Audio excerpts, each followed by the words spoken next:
What's going on? How's everybody doing? The picture you are looking at is Lieutenant Colonel Charles A. Lane Jr. This picture, he is a flight officer, I believe.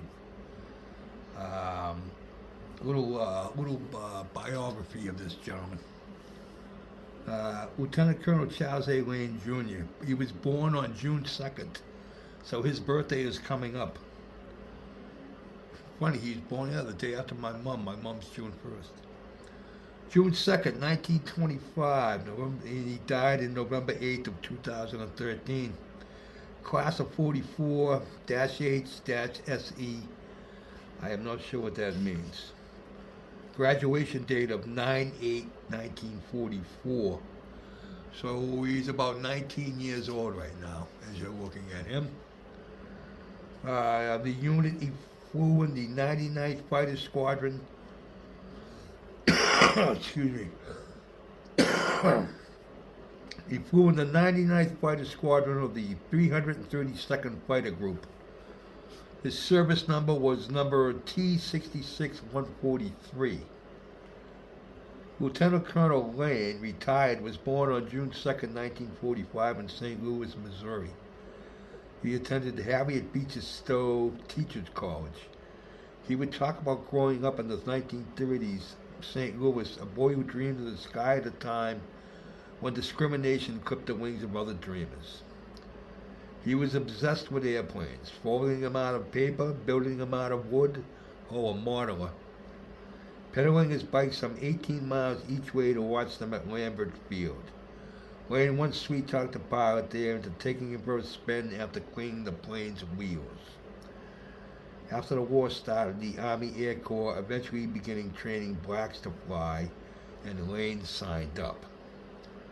He graduated from Tuskegee Flying Program as a fighter pilot in 1944 and joined the Army Air Corps' 99th Pursuit Squadron in Italy in one of the 3 black aviation units to see combat during World War II. He flew 26 combat missions, flying P-51 fighters, escorting B-17s and B-24 bomber aircraft.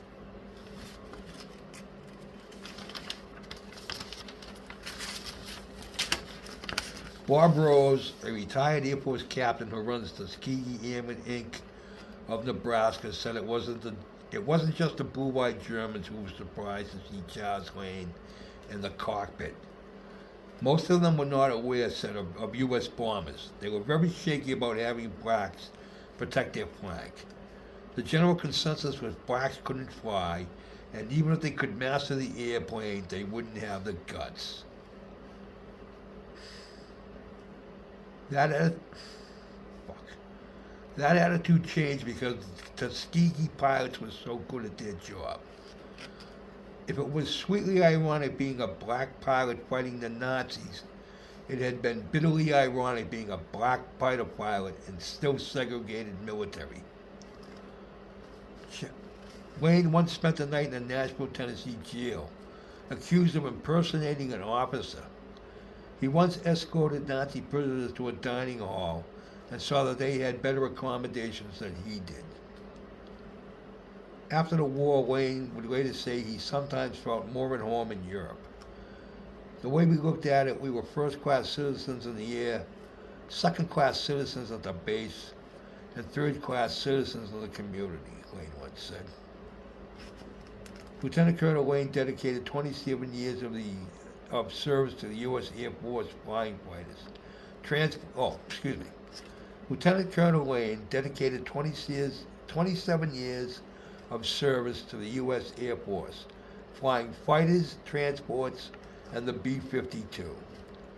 His primary duty during this period was as a communications electronics staff officer. His last tour was at Strategic Air Command. He retired from the U.S. Air Force September 1st, 1970.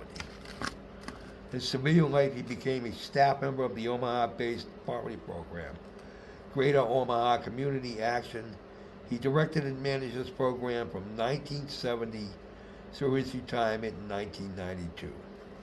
Throughout his tenure, the Greater Omaha Community Action had 22, 50, 55 active programs. I don't know what that means. But just a lot of programs dealing with poverty for children, aging, handicap, alcoholism, and mental health.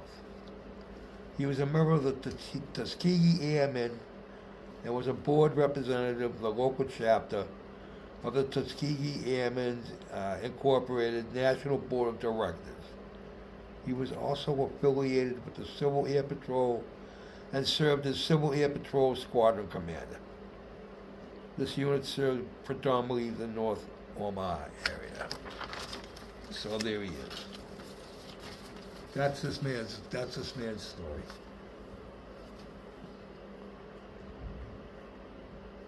I think these guys, a lot of these guys got a raw deal on it.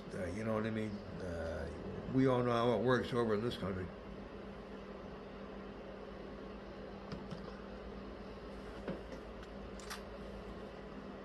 Ooh. Yeah, so bring that down a little. Yeah, so that was Mr. Lieutenant Colonel Lane's story. I found out the hard way. All right, this is the kit I'm building. All right, this is the kit I'm building.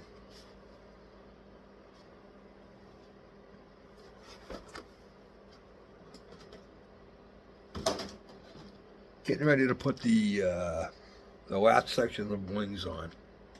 The last section of wing I had to put in, both sides. All right. Well, come to find out, the way they're made, the only way you can put them in correctly is if the flaps are down. So both of these flaps would have been in the down position. I had to do a lot of work to get them to fit in there correctly. As you can see, I had to cut a big piece of this off all the way down. The corners had to come out because of the way they were made. Let's see if I can show you the directions. Not happy.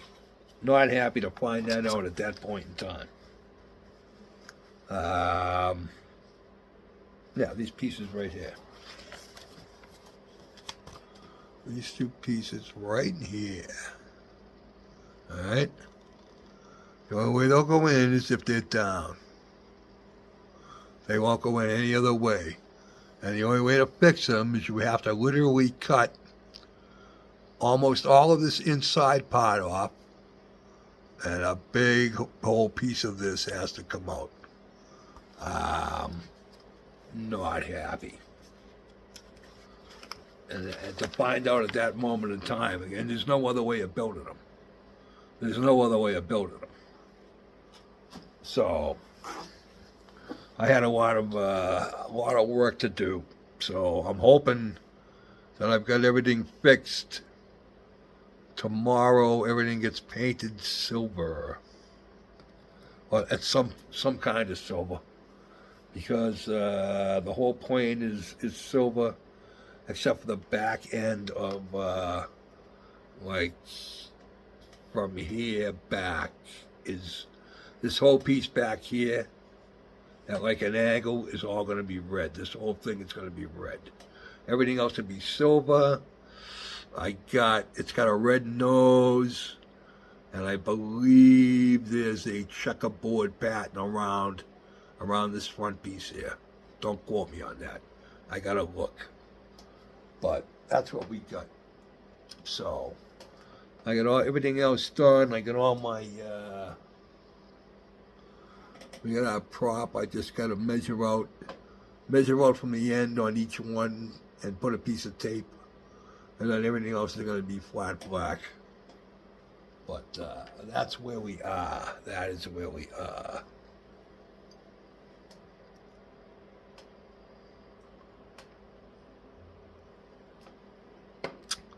All right, you magnificent bastards. We're off to painting tomorrow, and then Then it's just a matter of decaling and putting everything together. So that's all I got. We'll talk soon. Peace out.